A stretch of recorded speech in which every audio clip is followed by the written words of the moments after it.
Hey guys, welcome back to my channel. আশা করি তোমরা সবাই খুব ভালো আছো, আমিও খুব ভালো আছি। সন্ধে হতে না হতেই আমার পেয়ে গেছে খুব খিদে। কি খাবো ঠিক করতে না পেরেই ঘরে ছিল চিড়ে, আর খুব অল্প ইনগ্রিডিয়েন্টসে তৈরি করে ফেললাম চিড়ের পোলাও। যেই ভাবা সেই কাজ। তো আমি চলে আসলাম রান্নাঘরে। এসেই প্রথমে চিড়েটাকে ভালো করে ধুয়ে নিলাম। এরপর পেঁয়াজ আর লঙ্কা কেটে নিয়েছি। কড়াই গরম হলে কড়াইতে পরিমাণ মতন তেল দিয়ে বাদামগুলোকে ভেজে নেব। বাদামগুলো ভাজা হয়ে যাওয়ার পরই ওই তেলে দিয়ে দেবই ঘি।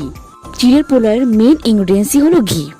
এবার ওই ঘিয়ের মধ্যেই একটা শুকনো লঙ্কা, একটা তেজপাতা আর অল্প পরিমাণে জিরে ফোড়ন দিয়ে নেব। এরপর পেঁয়াজ আর লঙ্কা দিয়ে ভালো করে ভেজে নেব। পেঁয়াজ আর লঙ্কাটা হালকা ভাজা হয়ে যাওয়ার পরই এরপর একে একে পরিমাণ মতন লবণ, হলুদ দিয়ে ভালো করে মিক্সড করে নেব। ওর মধ্যে দিয়ে দেব চিড়েটা। মিক্সড হয়ে যাওয়ার পরই কিছুক্ষণ পরই চিনি দিয়ে দেবো।